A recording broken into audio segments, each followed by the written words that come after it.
ویلا ایکس او شروع شده. از همین حالا جرقه های ارتباط روشن شده.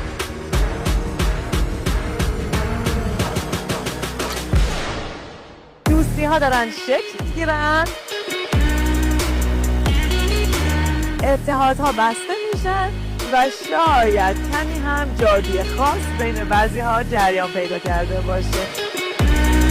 ما بی نهایت خوشحالیم که این همه شرکت کننده شگفت‌انگیز رو در ویلا داریم و مطمئن باشید با چیزهایی که میبینید هم غافلگیر میشید و هم از این همه زیبایی لذت میبرید. هر لحظه اینجا مثل طلاست و شما نمیخواید حتی یک پیچ و تاب این داستان رو از دست بدید. ویلا ایکس او شروع شده و کم کم برگ‌های برنده و حرکت‌های غافلگیر کننده‌اش رو در کانال یوتیوب ما خواهید دید.